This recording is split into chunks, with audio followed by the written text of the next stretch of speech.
Team Luke Hope for Minds supports families whose children have suffered an acquired brain injury. The mission for Team Luke is to enrich the lives of children with brain injuries and bring hope to their families through support and education.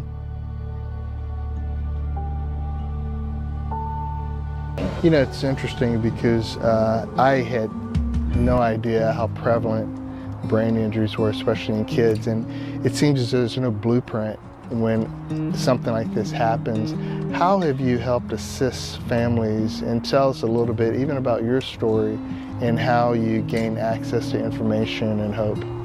Well, the first thing is when someone hears about us, and that could be on social media, that could be word of mouth, from some of the therapies such as hyperbaric oxygen, stem cell, laser therapy. These facilities will contact us because most of what happens to these children, a lot of the therapies are not covered by insurance. And so we're able to provide financial support.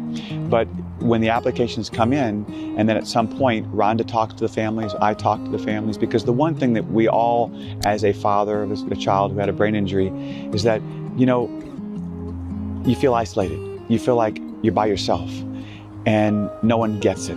Well, of course, how can you get it unless you've been there? And for this conference, for example, to have all these families around each other where they all do get it, they understand it.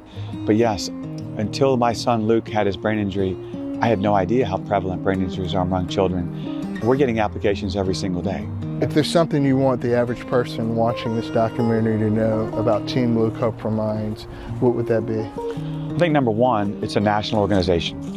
It started in Austin and Lubbock, but it is a national organization. We are helping families all over America, each and every day. And I think the second thing, of course, is that brain injuries among children happens every day. Every 9 seconds, there's a brain injury among children. You know, we see families who's had an accident like my son, a golf cart, ATV accident, non-fatal drownings. We see far too much. We see those more than anything. Car accidents, accidents at home, we see it all. And you know, I never truly understood the amount of families that are experiencing this each and every day. And I think that's number two, for families to understand, or for people to understand. The third is that we want to provide financial support, we want to provide education, and we want to be there for families all over the country each and every day. So Tim, how excited are you about the Team Luke Hope for Mind conference coming up tomorrow? You know, it's the most special 2 days of the year for us to have all these families come from all over the country to hopefully get hope, to be able to make connections with other families and listen to presentations and be a part of the vendors and the resource fair. It is the most unbelievably heartwarming thing that we do all year. I'm very excited. Tell us how this conference came about. So this is actually our 8th conference, and each year we have just tried to do different things, add speakers, add just some fun things for the kids so they can enjoy the conference as well. And we just keep trying to make it better and better each year. To have all these families around each other where they all do get it, they understand it. But yes, until my son Luke had his brain injury, I had no idea how prevalent brain injuries are among children. We're getting applications every single day.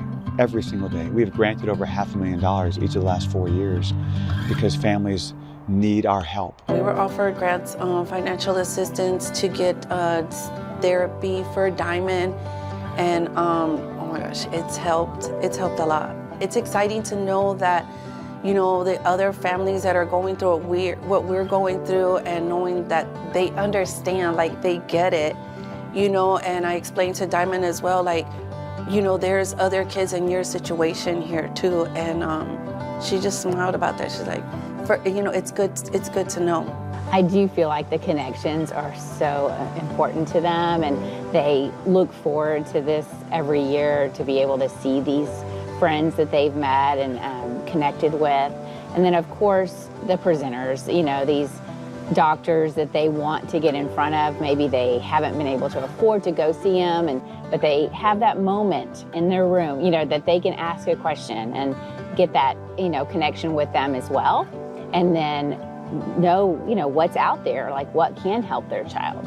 This conference is unique in the world. There really aren't any other conferences that are like this, which is that, I speak at a lot of conferences around the country that are about physicians and teaching physicians and pharmacists and other folks that are in medicine, but this is really geared towards the families. This is about getting a resource base for people to be able to sort through, because with kids with neurologic injuries, it is not a one-size-fits-all, and you have to do a lot of sorting to figure out what works for your kid, and sometimes that's scary. There's just a lot of options. So a place like this allows you to come into sort of a gathering point and meet a lot of people who are involved in the process of caring for your children.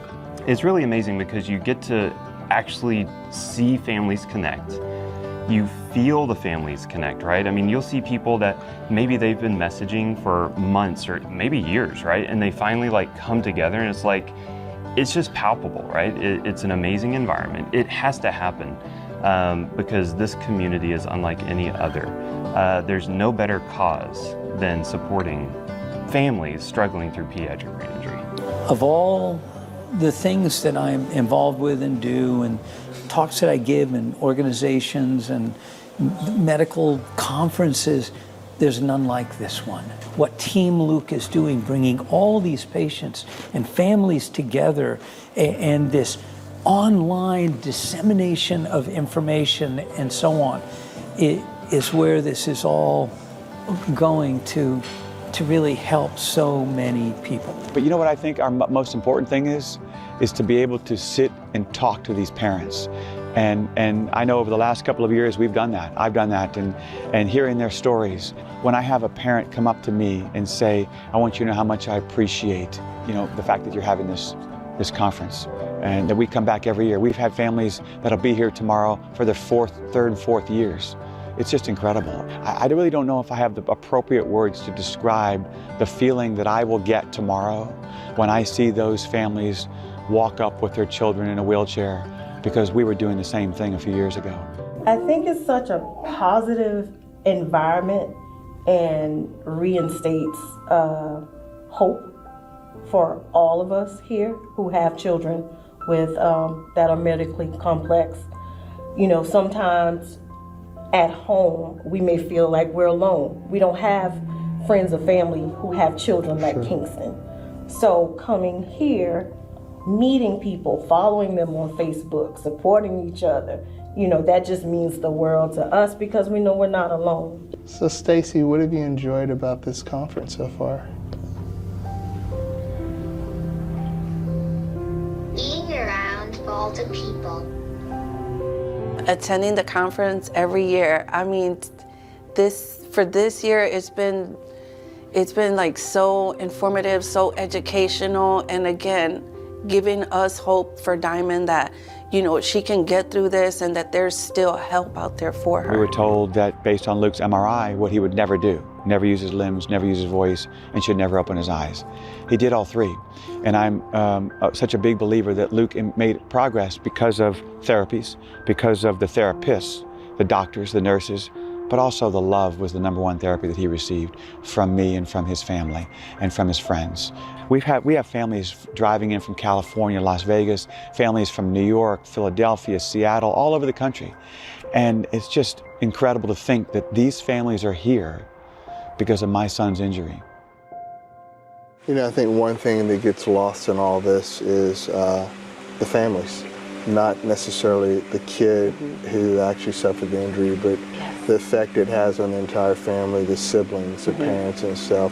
Talk a little bit about what you provide for them. Yes, it's been great to be able to connect families. I think that is another one of the most important things is, for them not to feel alone and to know that there's other people that are actually walking a very similar road. The admiration, the respect, and the love I have for these parents, because the amount of work that it takes every day to take care of their child, to be there for those children's siblings, for their spouse, therapies. I can go on and on. It is 24 hours a day, every single day. So you said you had quite a story. Why don't you just tell a little bit of how you got here and just kind of what actually happened to Stacy? Okay, so what happened with Stacy, she was 7 years old and she had severe pneumonia due to an upper respiratory virus. And she got put on an intubator and life support to help her, and she ended up having a major brain injury 5 days in. So tell us the story of what happened to Kingston. Yeah, so I had a full placental abruption March of 2022. And we were rushed to the hospital. They told us that he may be a vegetable even if he lived. They also told him that it was a possibility that I wouldn't make it because I had lost so much blood. Since then, like I said, they told us that he wouldn't do much. Since then, he's doing everything that they're saying that he wasn't going to do. They told us to plan for a funeral. March 8th, 2020, our son fell in a pool and he was pulled out of the pool and CPR was started, but he did not have vitals for about 45 minutes. While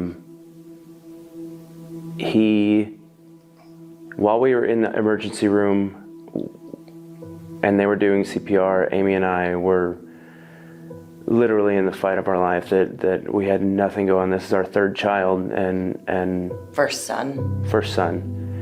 And the emotion it was of realizing that, you know, I'm carrying my lifeless son's body to the ambulance. How old was he at the time? 19 months. We were hit from behind, and then as we were hit from behind, it threw us off into a field. It was just scary and it was really crazy. People stop and, you know, they're trying to help us and whatnot. And then I get out of the car, my two older daughters get out of the car. Diamond didn't make it out of the car. People pulled us away from the car and said, you know, just, you can't touch her, you know, you have to let her be, you know, help is on the way.